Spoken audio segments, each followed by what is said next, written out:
입은 날입니다. 오늘 주일 예배 드리고 내일 또 성탄 예배도 드리고요.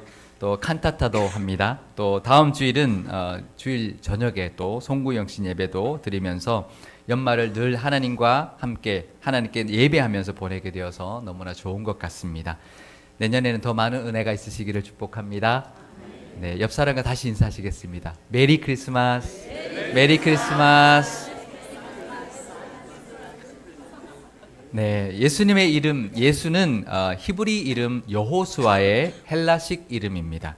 예수라는 이름은 이스라엘 사람들에게는 아주 흔한 이름이었습니다. 그래서 예수님을 나사렛 출신의 예수라는 의미로 나사렛 예수라고 불렀습니다. 예수는 하나님이 구원하신다라는 뜻을 가지고 있습니다. 예수님 당시에 이스라엘 백성들은 로마의 압제를 당하고 있었기 때문에 로마의 압제에서 구원해 줄 메시아를 기다리고 있었습니다. 하지만 하나님께서는 그런 세속적인 구원을 넘어서는 구원의 계획을 가지고 계셨습니다. 마태복음 1장 21절 말씀을 제가 읽어드리겠습니다. 아들을 낳으리니 이름을 예수라 하라. 이는 그가 자기 백성을 그들의 죄에서 구원할 자이심이라 하니라. 아멘. 요셉에게 나타난 천사가 태어날 아기 이름을 예수라고 지으라고 하면서 그 이름의 뜻이 원래 뜻대로 그냥 하나님이 너희를 구원하실 것이다 라고 말한 것이 아니라 그가 자기 백성을 그들의 죄에서 구원하실 분이다 라고 분명히 밝혀주고 있었습니다. 예수님은 우리를 이 세상의 모든 압제에서 구하시기 위해서 오셨습니다. 하지만 그것보다 더 중요한 것은 우리들의 죄에서 구원하시기 위하여 죽음의 권세를 이기고 하나님과 함께 영생을 누리게 하기 위하여 이 땅에 오셨습니다. 성탄절을 하루 앞둔 이 대림절 마지막 날에 그 기쁨과 감사가 저와 여러분에게 가득하시기를 축복합니다. 오늘 본문은 천사 가브리엘이 하나님의 보내심을 받아서 갈릴리 나사렛이라는 동네로 찾아갔다고 말해주고 있습니다. 갈릴리 지역은 예루살렘이 있는 유대 지역으로부터 요단강을 따라서 북쪽으로 올라가면 사마리아를 지나서 갈릴리 호수 주변에 있는 변방이었습니다. 그런데 그 갈릴리 지역에서도 이 나사렛이라는 동네는 성경에서 예수님의 탄생으로 처음 소개될 정도로 사람들에게 잘 알려지지 않은 아주 작은 산골 마을이었습니다. 지도를 제가 준비해 왔는데요. 한번 보여드리겠습니다. 밑에 사해가 있고 그 옆에 예루살렘이 있죠. 북쪽으로 올라가면 사마리아 땅을 지나가야 갈릴리 바다가 있는 갈릴리 지역이 나오는데요. 갈릴리 바다 주변에 가버나움이라든지 이런 여러 가지 큰 도시들이 있고요. 나사렛은 그 중에서도 아주 변방, 그 사마리아 땅과 가까운 그 이방 땅과 가까운 아주 산골에 있는 그런 마을이었습니다. 그러니 요한복음에서 이렇게 말을 합니다. 요한복음의 1장 46절을 제가 읽어드리겠습니다. 나다나엘이 이르되 나사렛에서 무슨 선한 것이 날 수 있느냐? 빌립이 이르되 와서 보라 하니라. 빌립이 예수님을 만났습니다. 그래서 친구였던 나다나엘에게 찾아가서 선지자가 예언했던 그 메시아를 내가 만났다. 가서 보자. 같이 가서 보자. 그랬더니 나다나엘이 그랬습니다.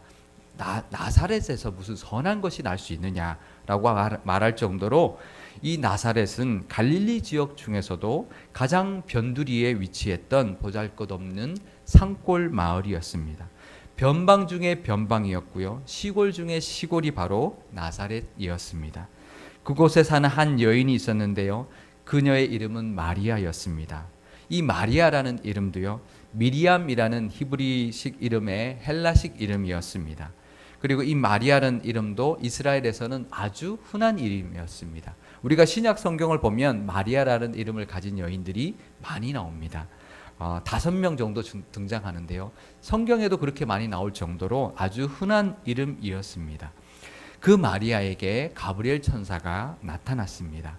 그런데 이 마리아를 수식하는 말이라고는 다윗의 자손 요셉이라 하는 사람과 약혼한 처녀라는 것이 전부였습니다. 누가복음 1장 27절에서 28절의 말씀을 우리 함께 읽어보겠습니다. 다윗의 자손 요셉이라 하는 사람과 약혼한 처녀에게 이르니 그 처녀의 이름은 마리아라. 그에게 들어가 이르되 은혜를 받은 자여 평안할지어다.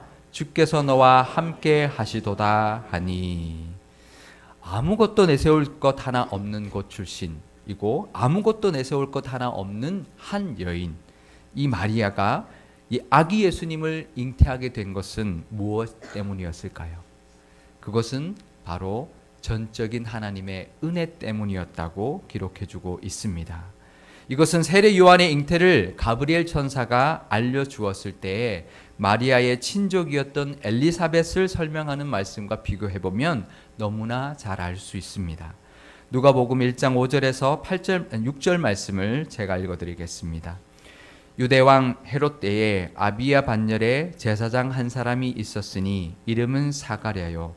그의 아내는 아론의 자손이니 이름은 엘리사벳이라. 이 두 사람이 하나님 앞에 의인이니 주의 모든 계명과 규례대로 흠이 없이 행하더라. 엘리사벳은 예루살렘 성전에서 일했던 아비야 반열의 제사장 사가랴의 아내였고요. 이 두 사람은 모두 하나님 앞에 의인이었다. 그리고 율법대로 흠없이 살았던 사람들이라고 기록하고 있습니다. 거기에 비하면 이 마리아는 전혀 자격 없는 여인이라는 것을 알 수 있습니다. 누가 봐도 마리아 같은 사람에게 세례 요한을 잉태하게 해 주어야 하고 엘리사벳 같은 사람에게 예수님을 잉태하게 해 주었어야 합니다. 하지만 은혜는 자격 없는 자에게 임하는 것입니다. 자격 없는 자에게 임하는 것이 바로 하나님의 은혜라는 것을 아기 예수님을 잉태한 이 마리아를 통해서도 보여주었습니다. 우리도 마찬가지입니다. 자격 없지만 하나님의 은혜를 받아 이렇게 하나님의 자녀가 되었고 하나님을 예배할 수 있게 되었습니다. 그래서 더더욱 우리는 늘 하나님의 은혜가 필요합니다. 잘한 것 하나 없지만, 내세울 것 하나 없지만 그래도 하나님의 은혜를 기대하며 사실 수 있기를 바랍니다. 저를 봐도 그렇습니다. 어떻게 이렇게 말 주변이 없는 사람이 어떻게 설교자로 하나님이 세워주셨을까 생각해 보면요, 전적인 하나님의 은혜라는 것을 매번 설교할 때마다 실감을 합니다. 왜 그럴까요? 그것은 은혜는 자격이 있어서 주어지는 것이 아니기 때문입니다. 자격이 있어서 받는 것은 은혜가 아닙니다. 이 기다림의 절기에 우리는 하나님의 은혜를 기대할 수 있기를 바랍니다. 하나님의 은혜가 있으면 됩니다.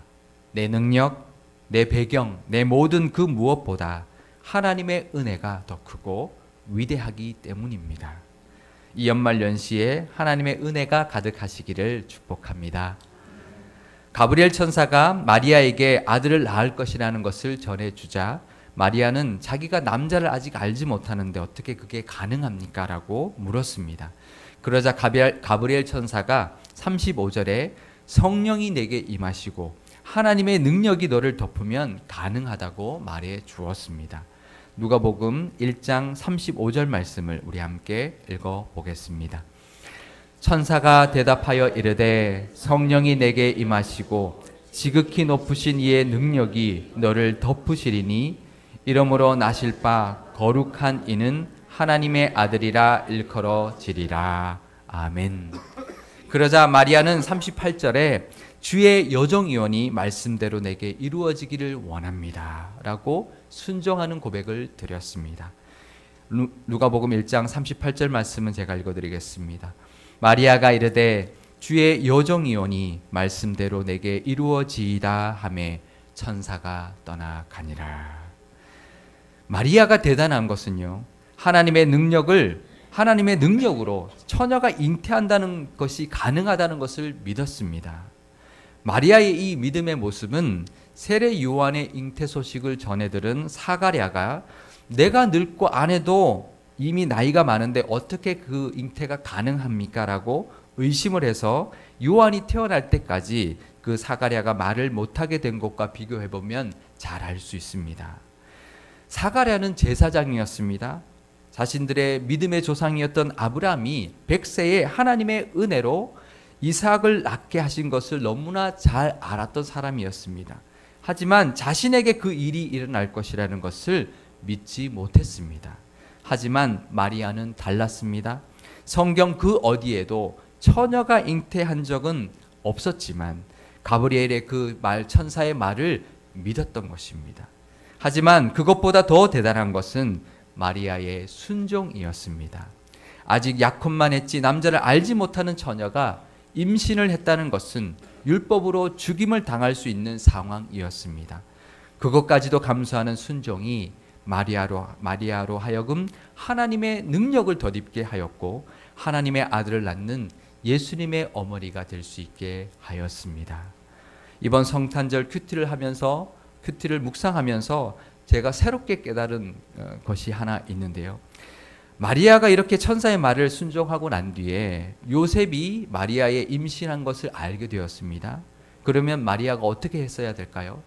이것은 천사가 나에게 말해 주었다라고 해명하고 그것을 그 천사가 한 말을 요셉에게 말해 주었어야 합니다.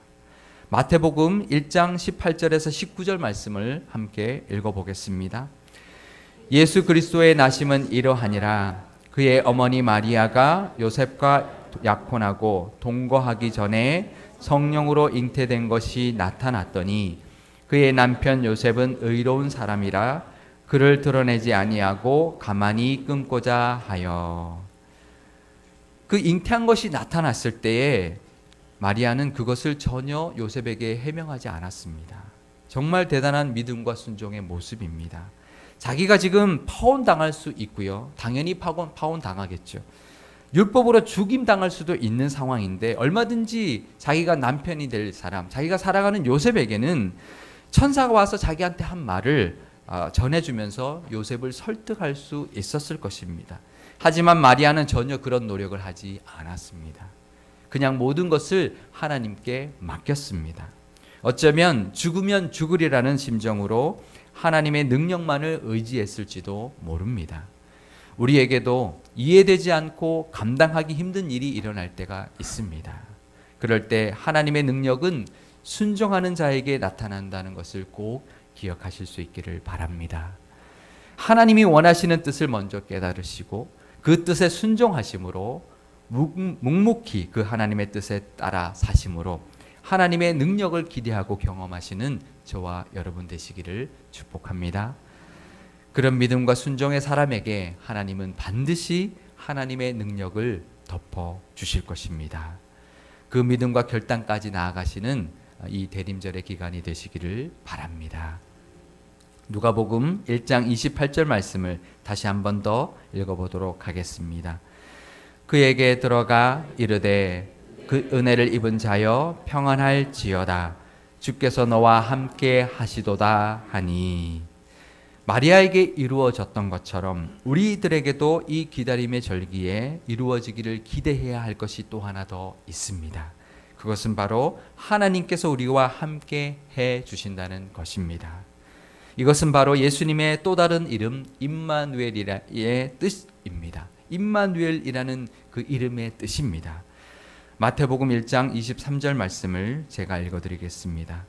보라, 처녀가 잉태하여 아들을 낳을 것이요 그의 이름은 임마누엘이라 하리라 하셨으니 이를 번역한즉 하나님이 우리와 함께 계시다 함이라. 아멘. 이 임마누엘은 이사야 선지자를 통하여 예언된 말씀이었습니다. 예수님이 이 땅에 오신 것은 하나님이 친히 우리와 함께 하시기 위하여 오신 것이었습니다. 우리는 죄로 인하여 하나님께 나아갈 수 없는 사람들이었습니다. 하지만 임마누엘로 오신 예수님께서 우리에게 하나님께로 나아갈 수 있는 길을 십자가로 열어주셨습니다. 그래서 우리는 하나님의 은혜의 보좌 앞에 담대히 나갈 수 있게 되었습니다. 성탄절을 앞두고 있는 우리는 늘 우리와 함께 해주시는 하나님의 그 함께 하심을 기대할 수 있어야 합니다.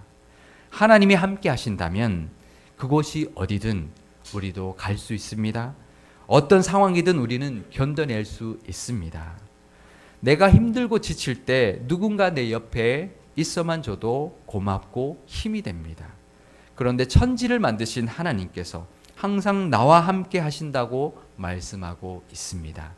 우리는 그 하나님을 기대할 수 있어야 합니다. 그 임마누엘의 하나님으로 말미암아 힘을 낼 수 있어야 합니다.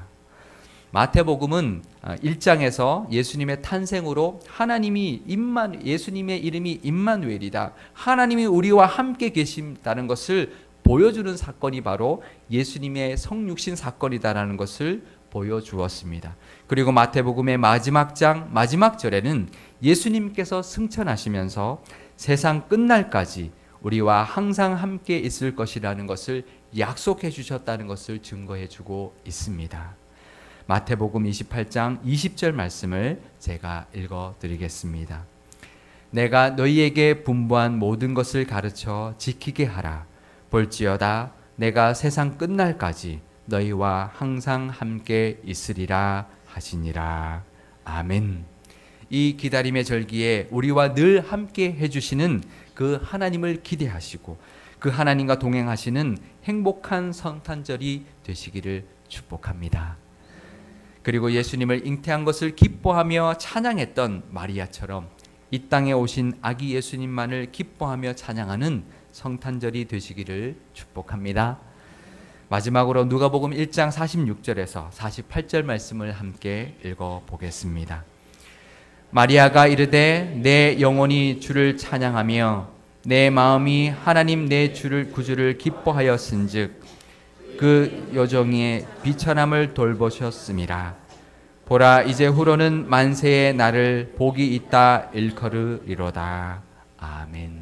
기도하시겠습니다.